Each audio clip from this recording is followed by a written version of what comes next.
Do nada, um vídeo novo, um chapéu e bora bater papo.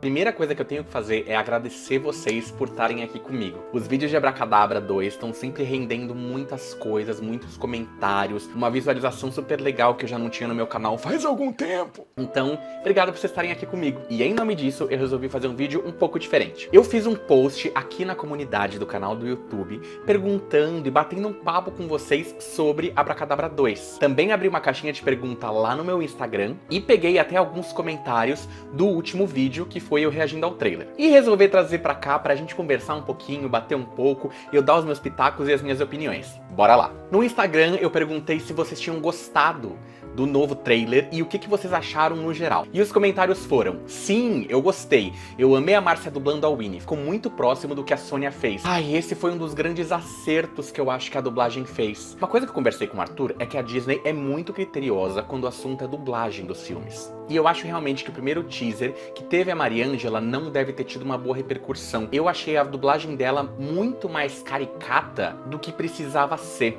Tranquem suas crianças! Sim, Salem, nós voltamos!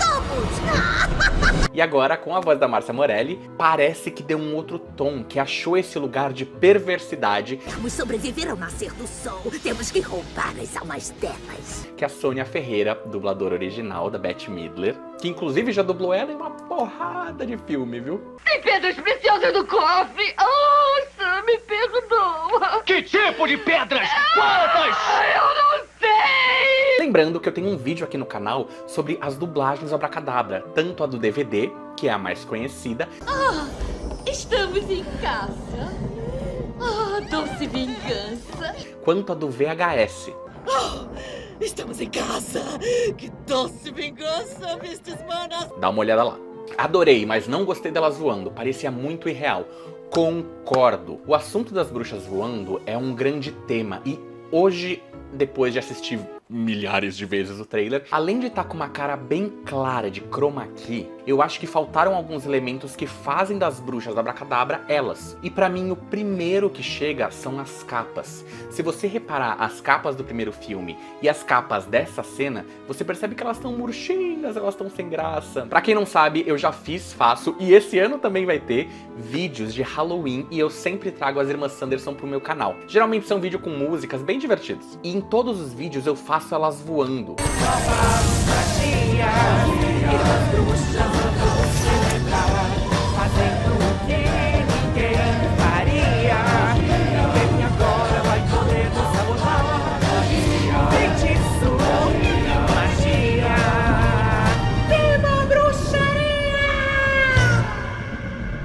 E as capas, pra mim, sempre foram uma coisa à parte, porque a sensação que eu tenho é que as capas das bruxas têm um movimento diferente. É quase como se elas estivessem embaixo d'água, entende? Isso dá um outro aspecto estético pro voo. Amei, está muito bom ver o empolgamento das três e a energia que a Bette Midler tem aos 76 anos.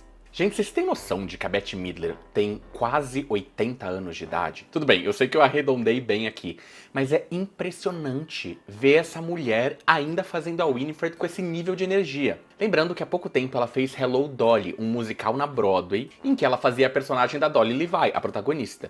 E quando a gente fala de musical, a gente tá falando de 3 horas de espetáculo, música cantada ao vivo, correria, coreografia, e a veinha tava lá fazendo.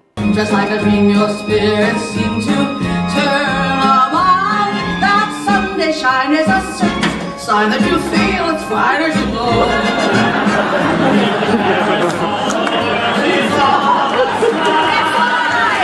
Então eu não fico surpreso com a energia dela, mas eu fico muito agradecido por ela ter voltado pro segundo filme. Eu espero rir muito e sentir o coração disparado, igual eu vi no trailer. Quando eu vi esse trailer, eu fiquei tão emocionado. E é muito engraçado, porque acompanhar desde que eu era criança, assistia ao primeiro Abracadabra, os rumores do segundo filme que nunca aconteceram, até o dia que confirmaram, até as gravações, e a gente acompanhando aos poucos, e agora ver que esse filme tá chegando, é uma coisa que me transborda. Eu fico realmente muito emocionado. Eu não sei como vai ser assistir esse filme. Eu não sei como o meu corpo vai reagir. E aquilo que eu sempre falo, independente do filme ser bom ou ruim, eu vou amar ele de qualquer jeito. Porque só de você ter juntado essas 3 atrizes pra fazer uma continuação de algo que foi feito em 93, pra mim já vale a pena. O Lucas disse, eu tô muito ansioso, com muitas dúvidas e um pouco de medo de me decepcionar por estar esperando demais essa continuação.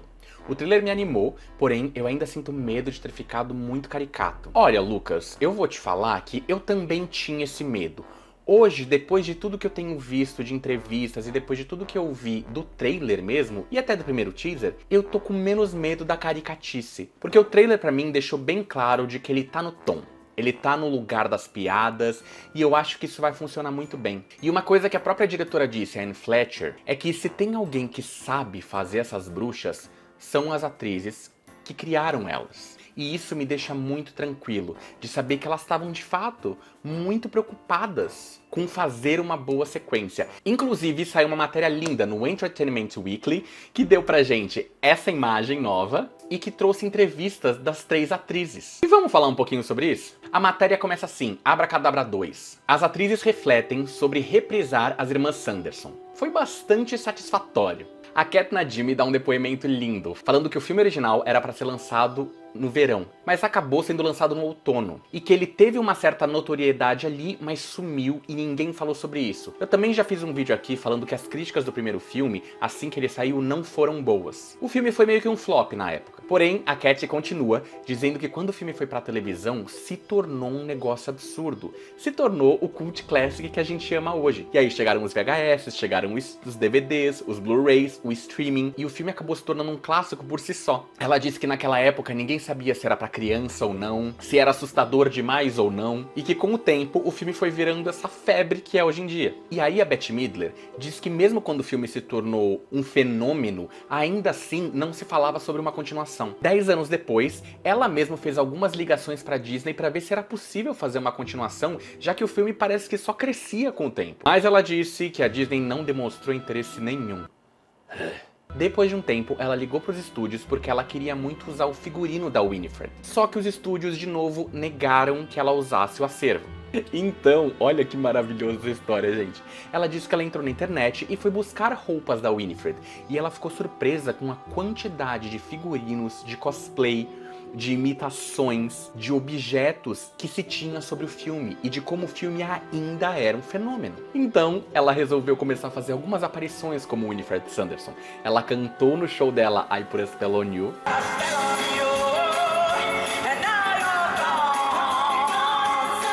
Ela fez a festa de Halloween dela, o Halloween, onde ela apareceu de Winifred Sanderson, e disse que nesse tempo, uma vez por ano pelo menos, ela ligava para os estúdios da Disney e falava: "Seu Walt, e aí, bora fechar? Bora fazer essa continuação?" E disse que só depois de 3 anos ligaram para ela de volta. Sabe aquele boy que some e aí volta?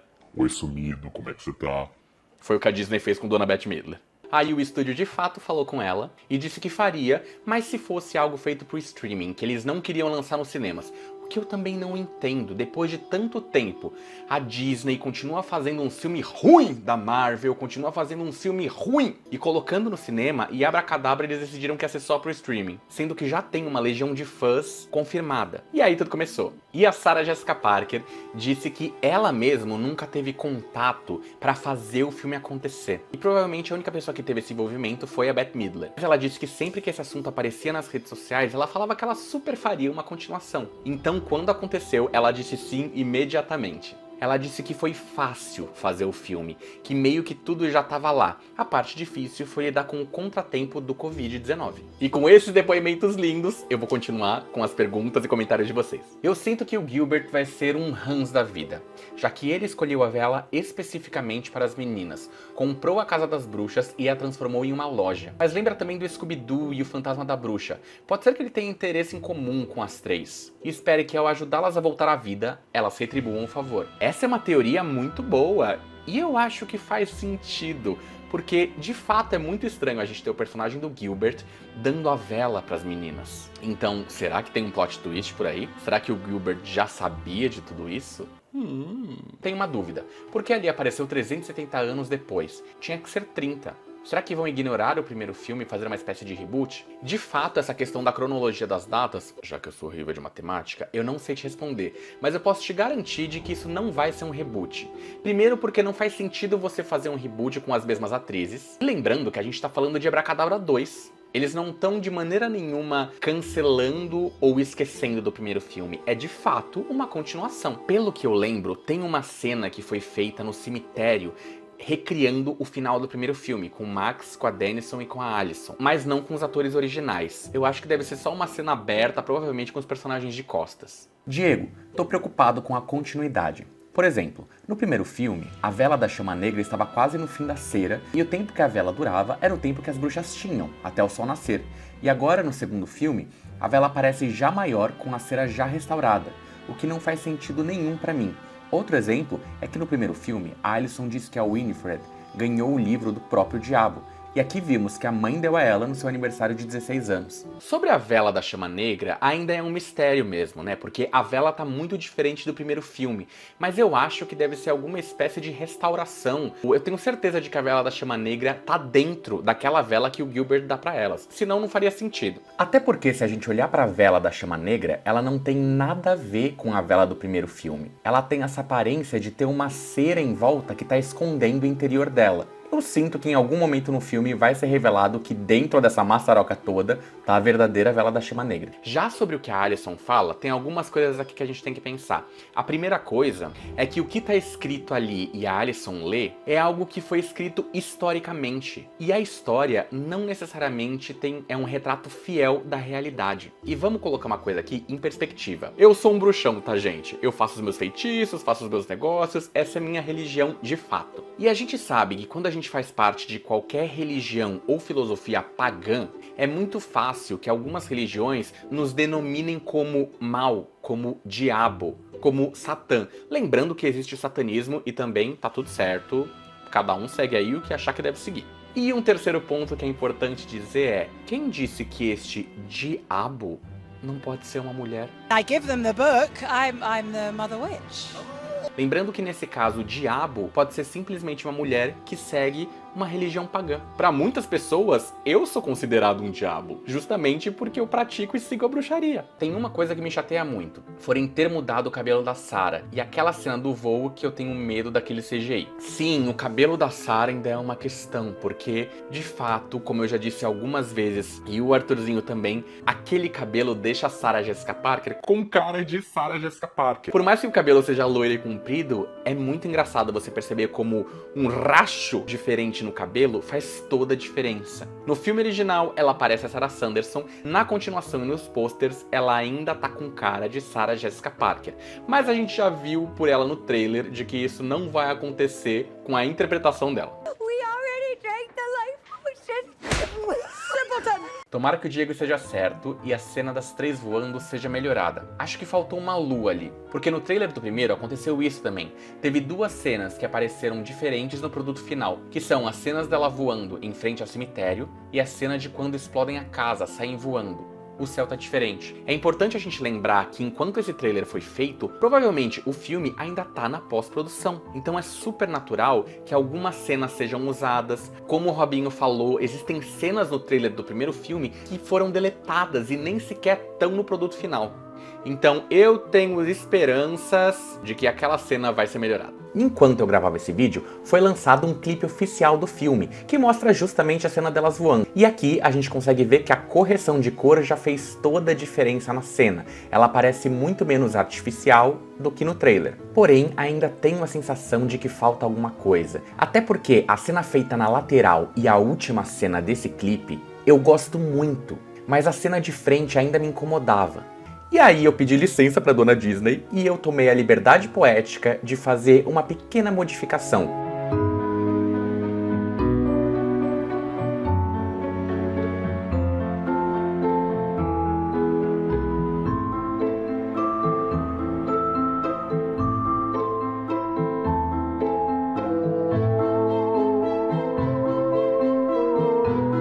E olha que diferença fez. What unholy dance art thou doing? They were the only broomies left. The man said, be careful, they have a mind of their own. Caso encerrado, senhor juiz. Nossa, eu esperei tanto tempo por isso. Diego, eu amei a observação das cenas das três voando sobre a cidade. Agora, se você prestar atenção, a cena realmente tá feia. Porém, ao mesmo tempo, a cena onde a Winifred captura a Cassie tá muito foda. Realmente fica algo muito contraditório nesse trailer. A minha pergunta é, essa cena mal feita sobre elas voando sobre a cidade vai tá no filme mesmo? Amo seus reacts. Justo, sua linda! Obrigado. Por que uma cena tá melhor do que a outra? A cena delas voando no trailer é feita em chroma key. Porém, a cena que ela captura a Cassie foi feita de maneira prática, como confirma esse vídeo de bastidor.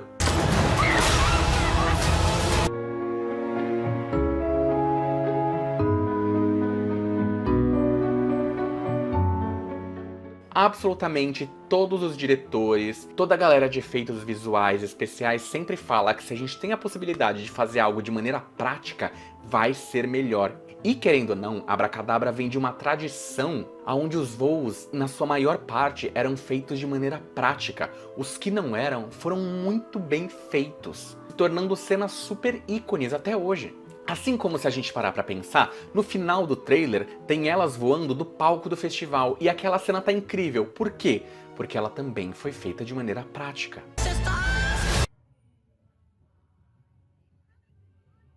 E esses foram os comentários de vocês. Gente, de novo, muito obrigado por estar aqui comigo. A gente se vê no próximo vídeo. Seja um react, seja um novo pôster, seja o filme em si, eu volto aqui pra falar com vocês. Tchau!